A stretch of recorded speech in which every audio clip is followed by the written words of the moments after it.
Olá pessoal, bom dia, boa tarde, boa noite a todos os senhores que são inscritos no nosso canal Anotações de Processo Civil. Se você ainda não é, eu sou o professor Arthur Vieira e depois que eu concluí o meu doutorado em Direito Processual, eu resolvi me dedicar a esses veículos de comunicação para que eu pudesse transmitir aos senhores conhecimento jurídico de qualidade e de forma gratuita. Aqui eu vou pontuar o meu e-mail de contato para que eventuais interessados possam estabelecer um contato mais direto. Inclusive, nós podemos eventualmente considerar a hipótese de publicar um artigo científico em conjunto, tá certo? Bom, gostaria de pontuar também com os senhores o nosso canal no YouTube. Se você ainda não é inscrito, basta clicar no ícone do livro que fica no canto inferior do vídeo para que você se inscreva. Sugiro também que você clique no ícone do sininho para que você possa ativar as notificações dos vídeos que são constantemente disponibilizados por aqui. Gostaria de apresentar também aos senhores a nossa plataforma acadêmica arturvieiracursos.com.br, arturvieiracursos.com.br, onde os senhores encontrarão cursos online de modo gratuito, inclusive com a emissão de certificado válido em todo o território nacional, tá certo? Então, após a pausa, nós vamos tratar do vídeo de hoje. Então, meus amigos, no vídeo de hoje, nós vamos prosseguir a análise do nosso livro Anotações de Teoria Geral do Processo, pelo tópico que está na tela aí para os senhores, os atos processuais eletrônicos. Nós estamos vindo analisando o tópico extenso dos atos processuais e agora vamos iniciar esse subtópico dos atos processuais por meio eletrônico. Como de costume, tem uma tabela na tela que tem na coluna da esquerda a referência normativa do CPC, os artigos do CPC. Na coluna da direita, referências, seja referências a referência normativa a outras leis ou artigos de leis, ou referências a enunciados de forma permanente processualistas civis, ou eventualmente referências a enunciados de súmulas do STF ou do STJ, e nós veremos caso a caso. Vamos começar pela coluna da esquerda, cada um dos artigos, começando pelo artigo que inaugura o trato dos atos processuais por meio eletrônico. No novo CPC, o artigo 193, vamos a ele. Artigo 193. Os atos processuais podem ser total ou parcialmente digitais, de forma a permitir que sejam produzidos, comunicados, armazenados e validados por meio eletrônico, na forma da lei. E esse na forma da lei refere-se, como está aqui para os senhores, a Lei 11.419 de 2006, é a Lei dos Atos Eletrônicos. Parágrafo único do artigo 193. O disposto nesta seção aplica-se no que for compatível a prática de atos notariais e de registro. O disposto nesta seção aplica-se no que for cabível a prática de atos notariais e de registro. Artigo 194 do CPC. Os sistemas de automação processual respeitarão a publicidade dos atos, o acesso e a participação das partes e de seus procuradores, inclusive nas audiências e sessões de julgamento, observadas as garantias da disponibilidade e independência da plataforma computacional, acessibilidade e interoperabilidade dos sistemas, serviços, dados e informações que o Poder Judiciário administre no exercício de suas funções. E aí, alguns enunciados do Fórum Permanente de Processualistas Civis referente a esse artigo. Enunciado 263. A mera juntada de decisão aos autos eletrônicos não necessariamente lhe confere publicidade em relação a terceiros. Enunciado 264. Salvo hipóteses de segredo de justiça, nos processos em que se realizam intimações exclusivamente por portal eletrônico, deve ser garantida ampla publicidade aos autos eletrônicos, assegurado o acesso a qualquer um. Enunciado 265 do FPPC. é possível haver documentos transitoriamente confidenciais no processo eletrônico. Artigo 195 do CPC. O registro de ato processual eletrônico deverá ser feito em padrões abertos, que atenderão aos requisitos de autenticidade, integridade, temporalidade, não repúdio, conservação e, nos casos que tramitem em segredo de justiça, confidencialidade, observada a infraestrutura de chaves públicas unificada nacionalmente nos termos da lei. A lei já mencionada. Artigo 196 do CPC. Compete ao Conselho Nacional de Justiça e, supletivamente aos tribunais, regulamentar a prática e a comunicação oficial de atos processuais por meio eletrônico e velar pela compatibilidade dos sistemas, disciplinando a incorporação progressiva de novos avanços tecnológicos e editando para esse fim os atos que forem necessários, respeitadas as normas fundamentais deste Código. E aí nós temos as resoluções do Conselho Nacional de Justiça, resolução número 185 de 2013 e a resolução 91 de 2009, nesse sentido, para a regulamentação dessas atividades. Artigo 197 do CPC. Os tribunais divulgarão as informações constantes de seu sistema de automação em página própria na rede mundial de computadores, gozando a divulgação de presunção de veracidade e confiabilidade. Parágrafo único. Nos casos de problema técnico do sistema e de erro ou omissão do auxiliar da Justiça responsável pelo registro dos andamentos, poderá ser configurada a justa causa prevista no artigo 223, caput e parágrafo único. O artigo 223, caput, é o que dispõe, é o que prevê, vamos aqui aos senhores, decorrido o prazo, extingue-se o direito de praticar ou de emendar o ato processual, independentemente da declaração judicial, ficando assegurado, porém, a parte provar que não o realizou por justa causa. E aí o parágrafo 1º dispõe: considera-se justa causa o evento alheio à vontade da parte que a impediu de praticar o ato por si ou por mandatário. Então a parte é para evitar a preclusão. Tá? Artigo 198 do CPC. As unidades do Poder Judiciário deverão manter gratuitamente, as unidades do Poder Judiciário deverão manter gratuitamente à disposição dos interessados equipamentos necessários à prática de atos processuais e à consulta e ao acesso ao sistema e aos documentos dele constantes. Parágrafo único. Será admitida a prática de atos por meio não eletrônico no local onde não estiverem disponibilizados os equipamentos previstos nesse caput, no caput. E por fim, o artigo 190.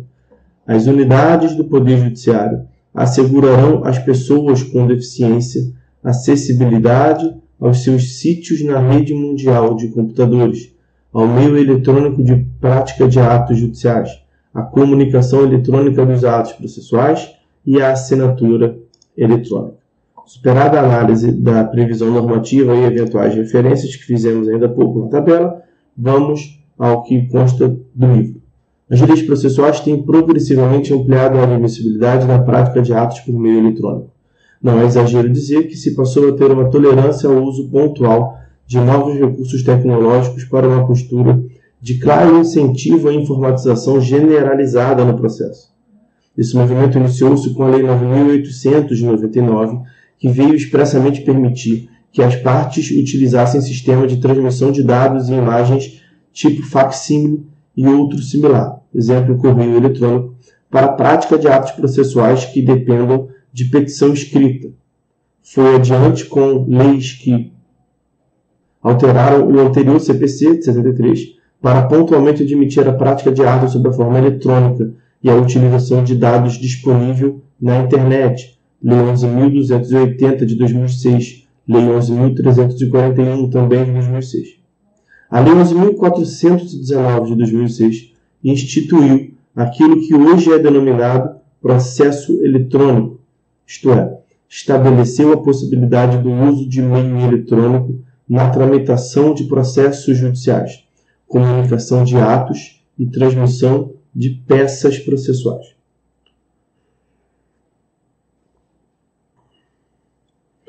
O Código de Processo Civil também veicula regras que complementam e reafirmam algumas das diretrizes da Lei 11.419 de 2006.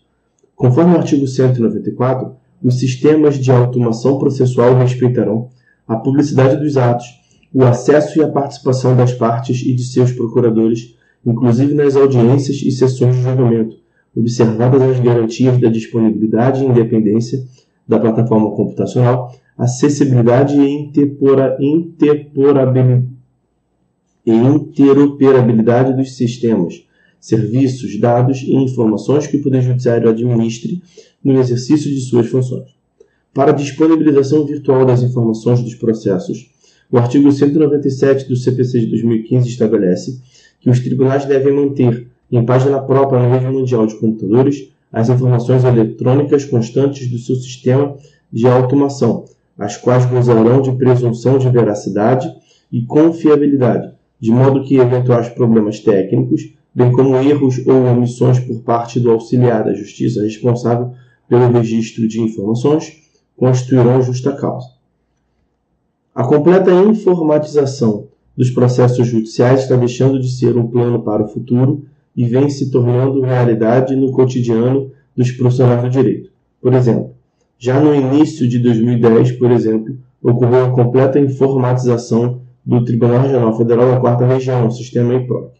No STF e no STJ, a informatização dos processos iniciou-se em 2007 e hoje a forma eletrônica está inteiramente implantada naquelas cortes. O sistema de processo eletrônico mantido e recomendado pelo Conselho Nacional de Justiça é denominado PROJUDI, Processo Judicial Digital, e hoje já é utilizado pela ampla maioria das unidades da Federação. O alcance da Lei 11.419 de 2006. A Lei 11.419 de 2006 aplica-se indistintamente aos processos civil, penal e trabalhista, bem como aos juizados especiais em qualquer grau de jurisdição, aquilo que consta do seu artigo 1º. A lei possui dois objetivos distintos. Por um lado, permitir e incentivar a prática de atos, inclusive envio de recursos e petições em geral, e a realização de intimações, citações, notificações, etc., por via eletrônica, artigo 4º e seguintes da lei. Por outro lado, viabilizar a realização integral de processos mediante o emprego de meios eletrônicos, sistemas eletrônicos de processamento de ações com autos total ou parcialmente digitais, é o que consta dos artigo 8º e seguintes da lei. Independentemente do sistema adotado pelo órgão jurisdicional, submetem-se todos à Lei 11.419 de 2006. Para todos os procedimentos nela previstos, protocolo de atos, diário da Justiça eletrônico, processo eletrônico, está prevista a assinatura digital, com base em certificado emitido por autoridade certificadora credenciada, artigos 2º, 4º, parágrafo 1º, 5º e 8º, parágrafo único, dentre vários outros dessa Lei 11.419 de 2006.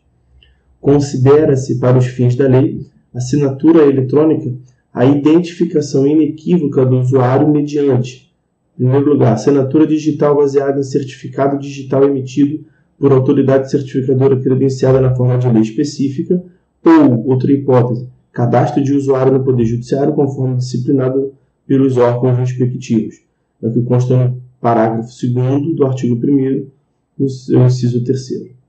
Na certificação digital, não consta a identidade profissional, mas sim a identidade civil. Ou seja, isso significa que o que fica registrado é o número do CPF do usuário advogado, e não o seu número de inscrição na OAB. Regras aplicáveis aos processos que atualmente tramitam por meio físico. No que tange ao primeiro objetivo de que se ocupa a Lei 11.419, que é disciplinar a prática de comunicação de atos processuais por via eletrônica, inclusive nos processos que atualmente tramitam com autos documentais escritos, eis as principais regras, algumas delas reiteradas no CPC. Primeira regra: para envio de petições, recursos e prática de atos processuais por meio eletrônico, a lei exige um prévio cadastramento no Poder Judiciário. Artigo 2º da Lei 11.419 de 2006. Segunda regra: nesse caso, o próprio protocolo das petições será eletrônico, ou seja, mediante envio por meio eletrônico. Para a aferição da tempestividade, será considerada a data e hora do envio eletrônico do ato ao sistema do Poder Judiciário. Artigo 3º da Lei 11.419 de 2006 e 213 do Código de Processo Civil. E será tempestiva a petição eletrônica enviada até 24 horas do último dia do respectivo prazo. Artigo 3º, parágrafo único da Lei 11.419 de 2006, sendo, portanto, irrelevante o horário de funcionamento do foro e não se aplicando a regra geral do artigo 212 do CPC. Pode ocorrer que os fusos horários sejam distintos, no lugar de onde a petição é eletronicamente enviada e na sede do juízo. Nessa hipótese, vale para atendimento do prazo a hora vigente no juízo. Artigo 213, parágrafo único do CPC. Item C. Terceira regra: a publicação de atos judiciais e administrativos próprios e dos órgãos a eles subordinados, bem como comunicações em geral, são efetuados por meio de diário de justiça eletrônico. Artigo 4º da Lei 11.419 de 2006, parágrafo 3º do artigo 205 do CPC. Esse diário eletrônico é disponibilizado em site na internet, aquilo que a lei chamou de sítio da rede mundial de computadores. A publicação eletrônica substitui, para todos os fins legais, qualquer outra publicação oficial, exceção feita aos atos para os quais a lei exija intimação ou vista pessoal. Artigo 4º, parágrafo 2º da Lei 11.419 de 2006. Quarta regra, importante para os processos físicos: considera-se como data da publicação do Diário da Justiça Eletrônico o primeiro dia útil seguinte ao da disponibilização da informação no respectivo site da internet. Artigo 4º, parágrafo 3º da Lei 11.419 de 2006 e 224, parágrafo 2º do CPC. E o prazo processual que decorre de tal publicação iniciar-se-á no primeiro dia útil seguinte ao dia considerado como data da publicação.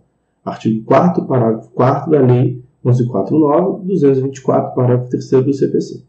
Ao se considerar como data da publicação o primeiro dia útil seguinte ao da disponibilização no site, evita-se que a parte perca praticamente um dia do prazo quando a informação for lá lançada apenas no fim do dia, exemplificando a aplicação das duas regras. A informação foi inserida no site em uma sexta-feira, dia 1º.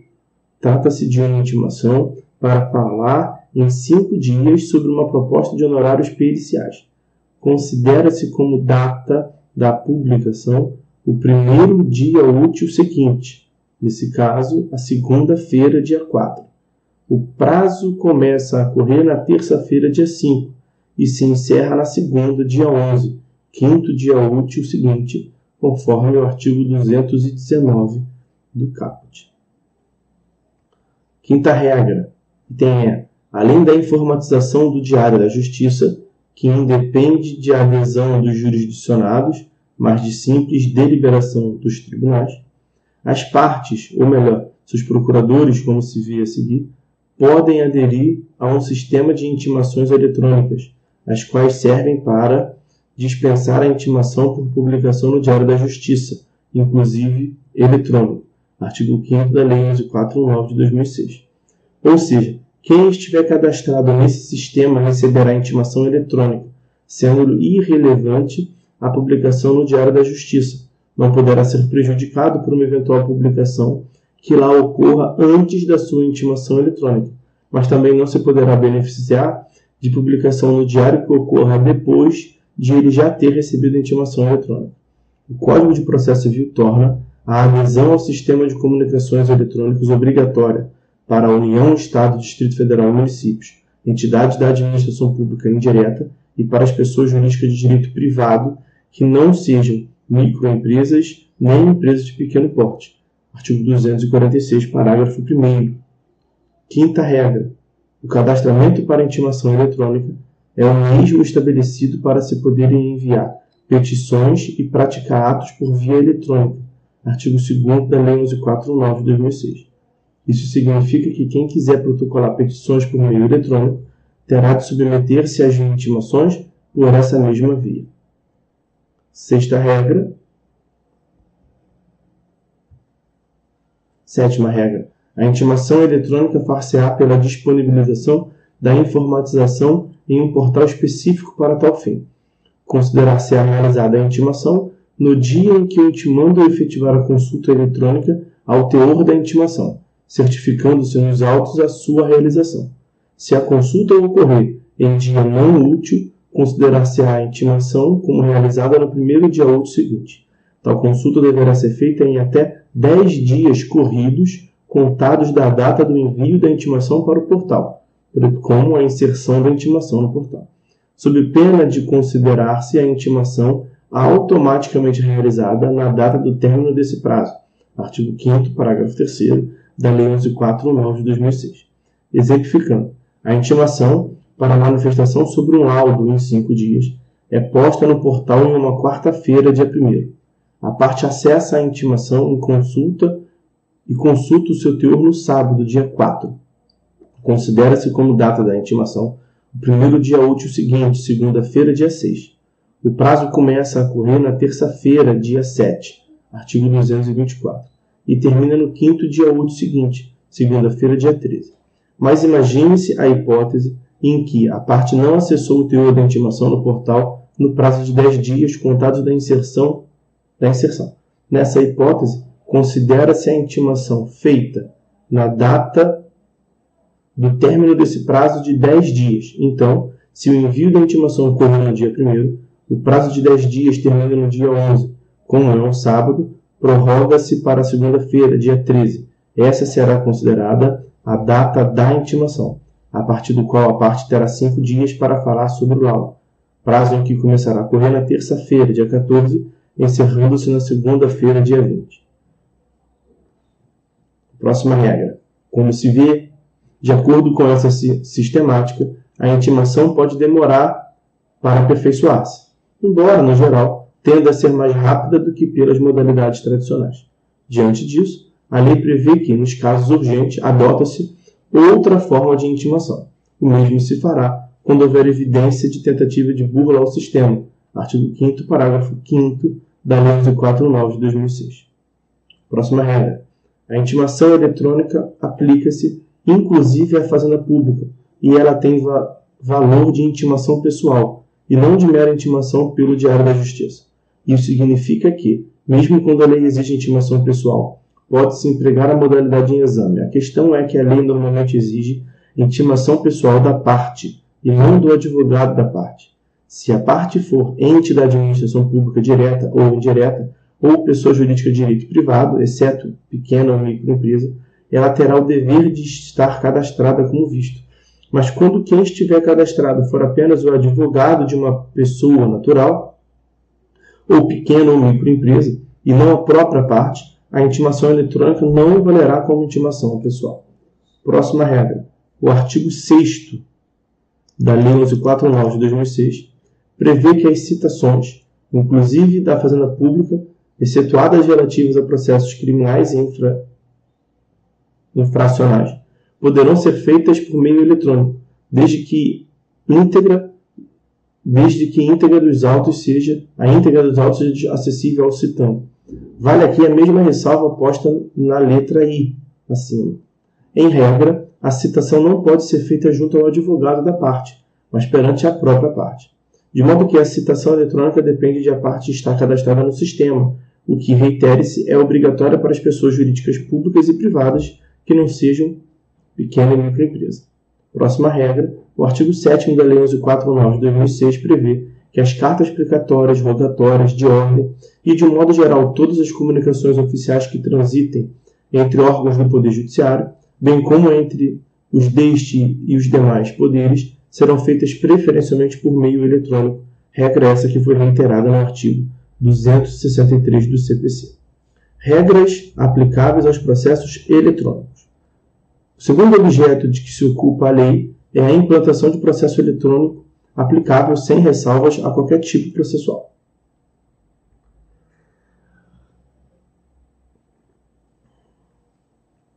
Trata-se de sistemas eletrônicos de processamento de ações judiciais por meio de autos total ou parcialmente digitais, utilizando preferencialmente a rede mundial de computadores e acesso por meio de redes internas e externas. Artigo 8º da Lei 1149 de 2006. Eis as principais diretrizes da Lei 1149 de 2006. Primeira delas, todo o processamento, incluindo o protocolo de petições e recursos, decisões, citações e intimações, juntada de documentos digitalizados, etc., será feito em regra por meio eletrônico, artigo 8º seguinte, valendo para tantas regras acima mencionadas dos artigos 1º a 7º. A própria procuração para o advogado pode ser assinada digitalmente, artigo 105, parágrafo 1º. Próxima diretriz. Quando, por motivo técnico, for inviável o uso do meio eletrônico para a realização de citação, intimação ou notificação, esses atos processuais poderão ser praticados segundo as regras ordinárias, digitalizando-se o documento físico que deverá ser posteriormente destruído. Artigo 9º, parágrafo 2º.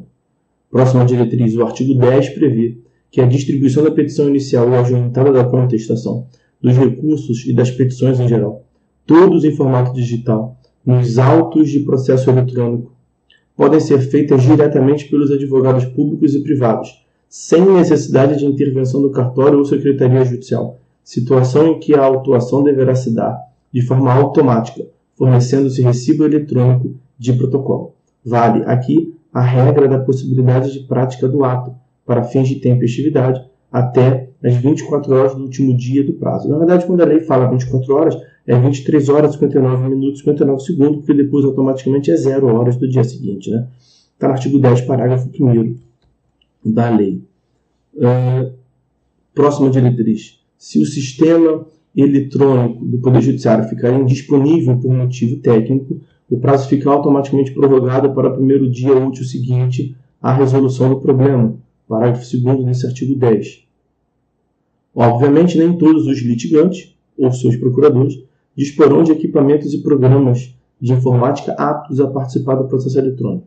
Em vista disso, a lei estabelece que aos órgãos do Poder Judiciário o dever de manter equipamentos de digitalização de documentos e de acesso à internet à disposição dos interessados em ajuizar manifestações processuais. Artigo 10, parágrafo 3º. O artigo 198 reitera esse dever das unidades do Poder Judiciário de manter gratuitamente tais equipamentos.